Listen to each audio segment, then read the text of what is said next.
Welcome to the Full FX Unfiltered with me, Colin Lambert, publisher of the Full FX. This week, we are delighted to be joined by Kevin Wolf, who is the recently elected chair of the Foreign Exchange Professionals Association, the FXPA, much easier to go that way, which is a body that has been established to represent the industry by engaging with key regulators and policymakers around the world. So, Kevin, welcome to the web series.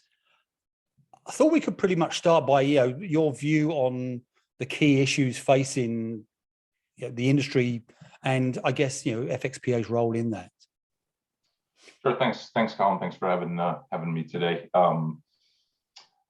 Yeah, interesting time, I think, to be taking on a role like this. The FXPA has been around since 2014, so it's not a new group, but it is a diverse group, that's focused specific on the, FX markets, and somewhat unique in that sense. And, as you mentioned, focused on dialogue with, regulators globally.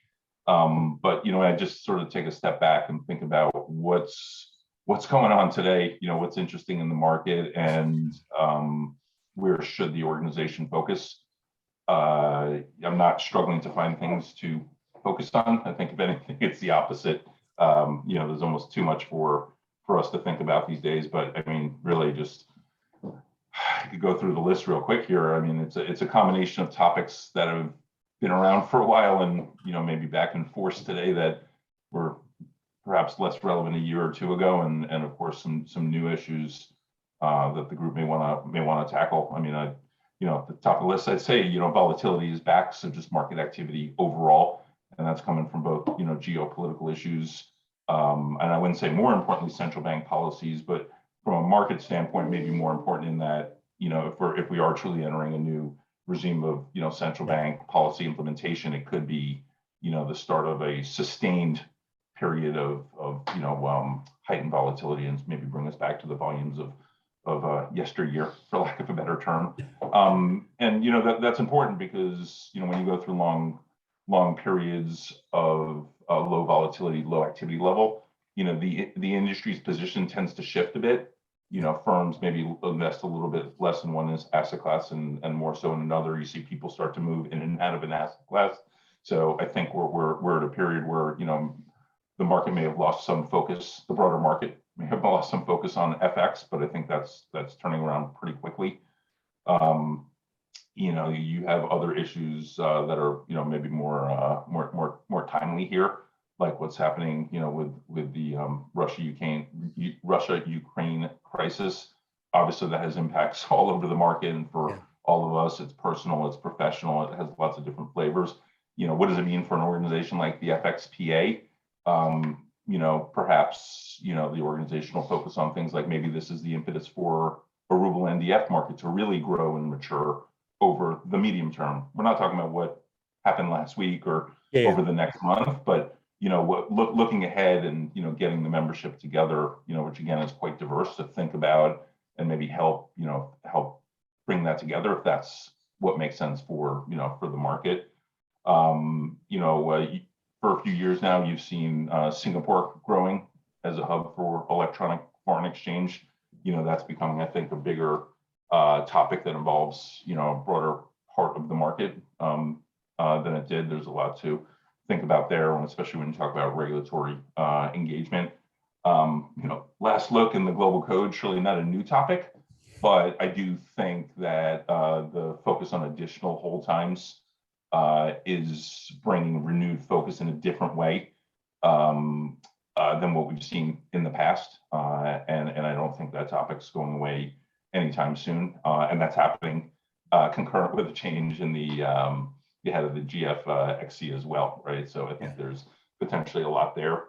What does the end of the pandemic, mean for our market? That would be an area where, maybe the membership benefits from just socializing ideas and concepts with each other, and it's not necessarily about regulatory engagement. And I'll tell you, on the other side, coming into the pandemic, one of the things I as a member of the FXPA back then, not the chair, but as a member, I found to be tremendously useful was the group getting together at the beginning of the pandemic to talk about these things on a moment's notice, like, are you opening your office? Are you closing your office? What's happening with trade? It's not about, there's no secrets here, right? That, or anything that needs to be secret around things like how you're dealing with a crisis and the people element of it, right? Like tremendous value in things like that. Now we're going the other direction, hopefully.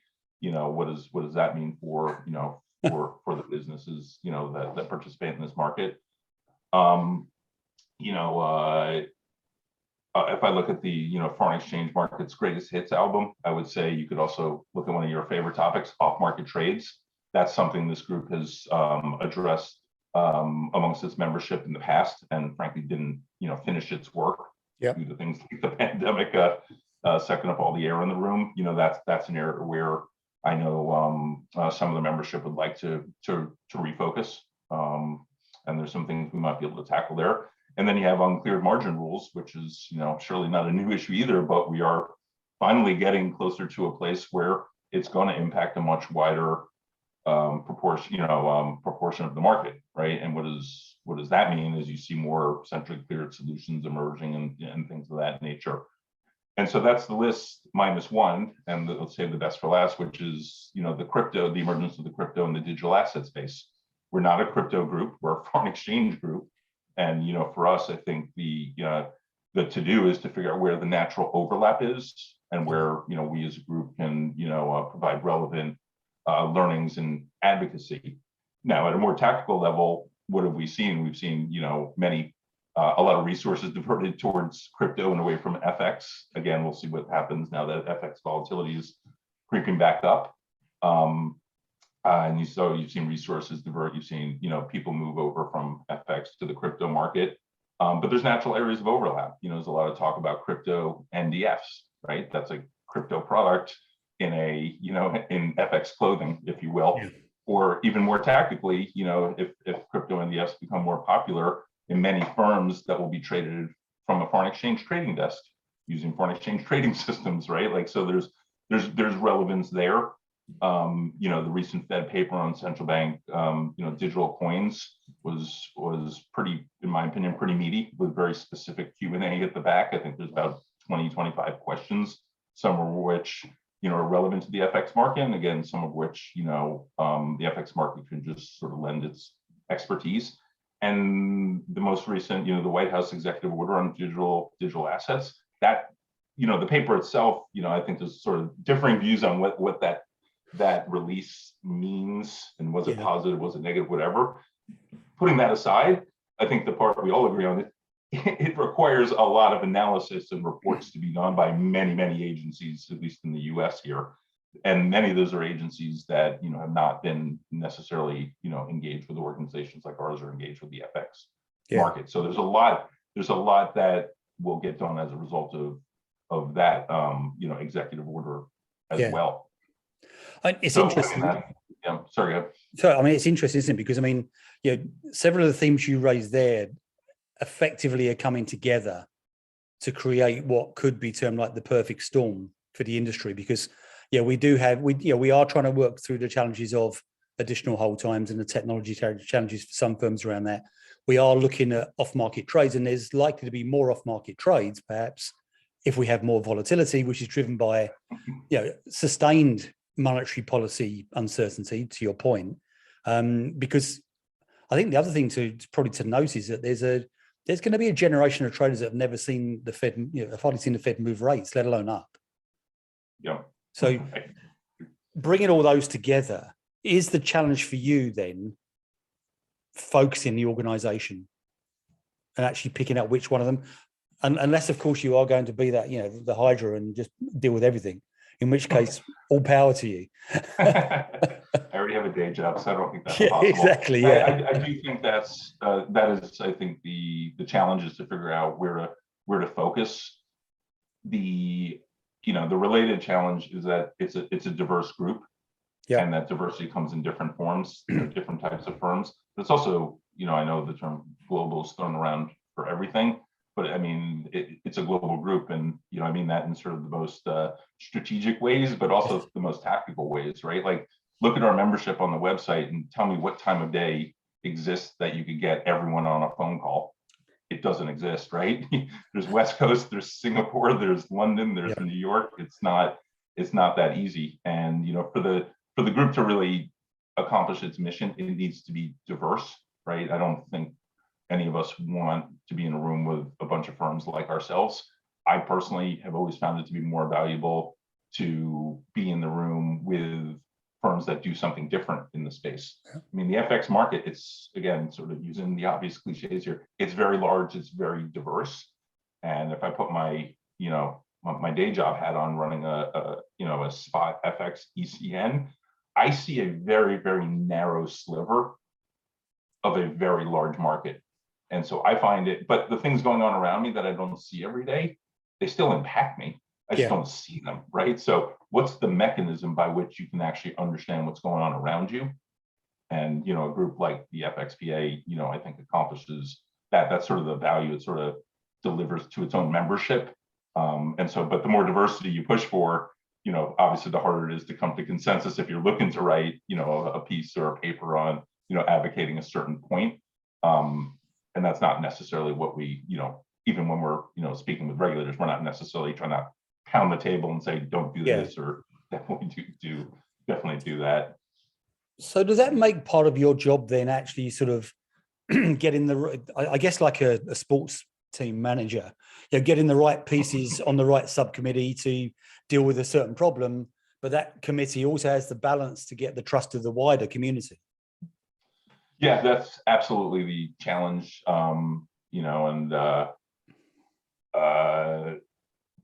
I think part of that is, and again, there's all these tactical challenges associated with it, but it's also, you got to deliver.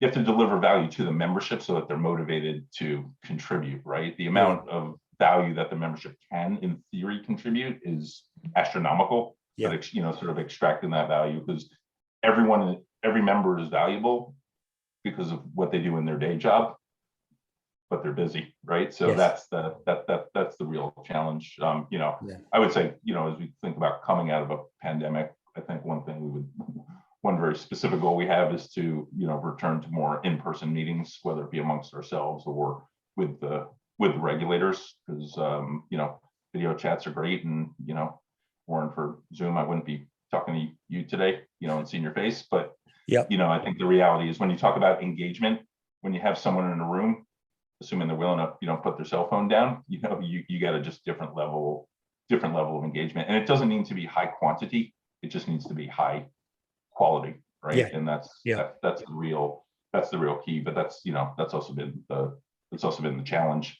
But it goes both ways, right? Because during the pandemic, you can do a Zoom call with a regulator around the world and get participation from a broad swath of the membership that you wouldn't otherwise get if it was an in-person meeting, right? So so it can. So I think we have to sort of figure out how we want to operate in the context of a sort of a normalizing a normalizing world as well. Do you see the FXPA's work shifting as we come post-pandemic? Because it strikes me that a lot of, as you said, a lot of what you've been doing is about helping each other understand conditions and ideas for making sure that it's business as usual, as near as we can have it.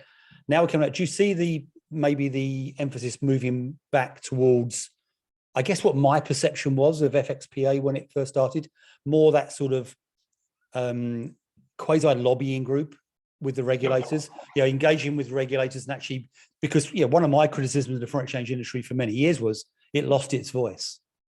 Right. So do you kind of see FXPA picking that sort of baton up again?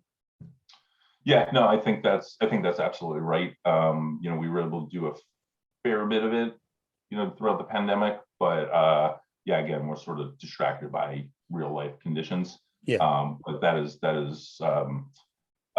definitely where we aspire to focus our energies. And I think we generally find the audience is receptive, with the various regulatory bodies. And when I think about the number and the diversity of the regulatory bodies we're thinking about, it's a pretty broad. We're talking about a pretty broad list. I mean, I know the U.S. is a little bit unique, but even within the U.S., Yeah. it's a wide set of regulatory bodies you could be engaging with, right? And then you just multiply that by the size of the globe, right? And it's again, sort of have to pick your spots, based on where the group can be most impactful and where the group finds the most value, and where sort of the I don't know if squeaky wheel is the right term, but sort of where there's sort of regulatory action happening or about to happen. But that's why topics like uncleared margin rules, which is not necessarily something we've spent as a group a lot of energy on in the last year or so, it's becoming topical. It's becoming topical again. Because and UMR is a good example of something that probably for the first time will actually start impacting the majority of certain segments of the buy side. Previously it has been a sell side issue, so member firms are dealing with it and they can help advocate and they can help create I guess solve bottlenecks. But now it comes down to a lot of end clients are going to become involved, aren't they? Yeah, no, that's exactly right, and that's why for us having a diverse membership is important, right? We want to have these discussions with firms that are directly impacted, the vendors and the intermediaries who service those firms, and then maybe firms like the one I look after during the day, which maybe doesn't touch those firms directly, but it's going to have an indirect impact on on my business as well. So I think that's key. But it's interesting, man. Another sort of taking a step back from FXPA and specifically what we're doing. But I mean, look at what's happening in related parts of the markets. I think it was B2C2 recently joined FIA and ISDA. Yeah. I mean, that's that in and of itself is not is not a world changing event, but what it represents is, right? Like the collision of these various markets, and that just, to me, that sort of represented a real sort of market structure change. Because I mean, one of the points I was going to make actually is the fact that if I look at your membership as far as I see it, there are a lot of members that are trading crypto already, that have been trading FX for a decade or more. So there is that natural crossover there, isn't there, to sort of hopefully identify the key areas where the two will interact. But I mean, do you kind of look at it as I do, a degree of inevitability that there will be increased crossover between crypto and FX? I know there's arguments about how crypto behaves, but in terms of market structure, I very much look at it and think this looks familiar to me. Yeah, no, I think that's right. And even today, like some of those overlap areas do present themselves. I mean, I think in terms of underlying trading technology, I think FX technology, more so than any other asset class, is sort of the best foundational piece you could utilize to support crypto, as I say, electronic trading in crypto, but it's mostly all electronic anyway. And again, I mentioned crypto NDFs earlier. That to me is another area of sort of good overlap. And again, you see just in terms of the individuals, the people, not just the computers, the people matter too. You see a lot of well, I think the crypto space has drawn in a lot of people from a lot of different asset classes. I don't think anyone has the statistics, but if we did, I think we'd find FX market is probably supplying more people to the crypto market than any other asset class. On the basis that we only care about FX, of course, it's the most important supplier to crypto. Yeah, no, I think that's I think that's right on a few levels. So again, we're not trying to, when we talk about crypto and the FXPA, we're not trying to turn ourselves into a crypto organization. We're trying to figure out what the natural sort of or appropriate overlap is, and how it's impacting our business. I mean, the fact is, crypto is still at a relatively nascent stage of its evolution. And I think, in spite of the fact that there are vested interests that would like everything to stay as it is, inevitably it won't. Regulators are going to be getting more involved in it, at which point it strikes me that there is a real need then for the crypto industry, or there's a gap in the crypto industry that will be filled by the bodies like FXPA. Yeah, and I think maybe to state the obvious, but the one really important similarity between FX and crypto that I think is different than really any other market is the global nature of it, right? I mean, you have US bond markets. It doesn't mean people outside the US can't trade US bonds, but you basically have other markets are generally regional in nature. Yeah. Right. And so crypto is not and can never be regional in nature, and neither can exchange, right? By definition, every trade involves two separate regions, right? So, I think in that sense, as it becomes more regulated, and what does it mean to have sort of local regulation of a global market, right? And on some level, maybe it's a sort of a stretch here, but I would say maybe not too dissimilar from when you see a regulator in a certain country or area talking about potentially regulating spot FX. Well, what does that mean to regulate spot on one portion of the globe, but not the rest when it truly is a global market? And you sort of see, in a sense, we see sort of a version of that happening. Yeah. So put you on the spot to close out, because we always like to do that on these things. When you step down eventually from the chair, what would be what would you like FXPA to look like when you step down? What are your ambitions, and I guess what would be a benchmark of success for you? Yeah, I would say a couple things. I'd love to see the membership grow in its diversity and sort of proactive involvement, and have us be really establish ourselves. We've done this to some extent, but as sort of the voice of the FX market, such that we're calling on the regulators, but hopefully by the time I'm done here, they'll be calling us. Is sort of the way I guess I would I would frame that one. Yeah, but to become a point of reference for the regulators, I think generally speaking, shows that you've actually arrived.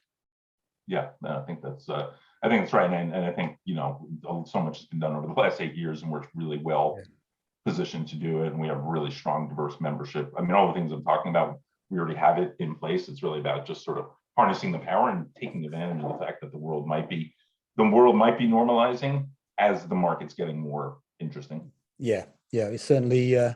Although I guess you could look at it and say, define normal in our markets at any time. I will decline to answer that question. Kevin, I wish you all the best in your role as the chair of the FXPA.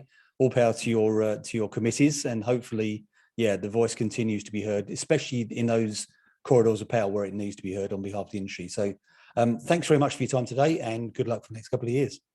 Great, thanks, Colin.